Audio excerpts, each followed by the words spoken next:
Breaking news చూస్తున్నాం. బెంగళూరులోని రామేశ్వరం హోటల్లో జరిగిన పేలుడు ఘటనలో అనుమానితుడిగా భావిస్తున్న అబ్దుల్ సలీం అనే వ్యక్తిని కడపలో పోలీసులు పట్టుకున్నారు. జగిత్యాల జిల్లాకు చెందిన అబ్దుల్ కడప జిల్లా మైదుకూరులోని ఓ ప్రార్థనా మందిరం వద్ద అనుమానాస్పదంగా తిరుగుతుండటంతో పోలీసులు అరెస్ట్ చేశారు. నిందితుడు మైదుకూరు మండలం చెర్లోపల్లె వద్ద తలదాచుకుంటున్నట్లు పోలీసులు తెలిపారు.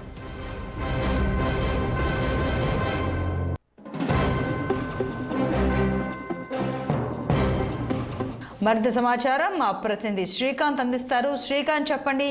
అబ్దుల్ సలీం అనుమానితుడిగానే పోలీసులు అదుపులోకి తీసుకున్నారని తెలుస్తోంది, వివరాలు ఏంటి?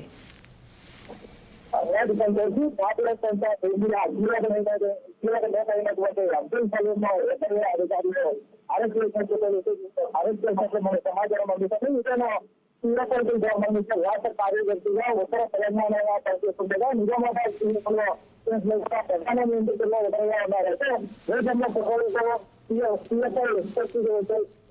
దేశంలో ఎమ్మెల్యే పరిచయం చేసింది. అయితే తెలంగాణ సహా దేశ రాజధాని ఢిల్లీ, ఆంధ్రప్రదేశ్, రాజస్థాన్, మధ్యప్రదేశ్, మహారాష్ట్ర, కర్ణాటక, కేరళ, గుజరాత్ తదితర ప్రాంతాల్లో కూడా ఓ వర్గం వారిని టార్గెట్ చేసుకుని దాడులు చేసేందుకు శిక్షణ తరగతులను కూడా ప్రారంభించినట్లు తెలుస్తుంది. అయితే పూర్తిగా ఈ సంస్థపై కేంద్ర హోంశాఖ ఇప్పటికే విజయం కూడా జరిగింది. అయితే ఈ క్రమంలో 2022 సంవత్సరం హైదరాబాద్ లో ఏపీలోని పలు ప్రాంతాల్లో కూడా ఎమ్మెల్యే దాడులు చేసింది. పలువురిని అరెస్ట్ చేసింది. అయితే అక్కడి నుంచి పరాగంలో ఉన్నారు. అయితే right Srikanth, thank you.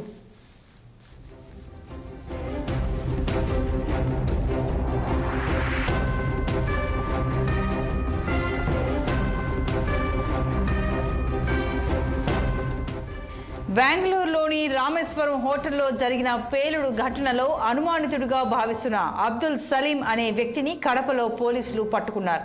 Jagtial జిల్లాకు చెందిన అబ్దుల్ కడప జిల్లా మైదుకూరులోని ఓ ప్రార్థనా మందిరం వద్ద అనుమానాస్పదంగా తిరుగుతుండటంతో పోలీసులు అరెస్టు చేశారు. నిందితుడు మైదుకూరు మండలం చెర్లోపల్లె వద్ద తలదాచుకున్నట్టు పోలీసులు తెలిపారు.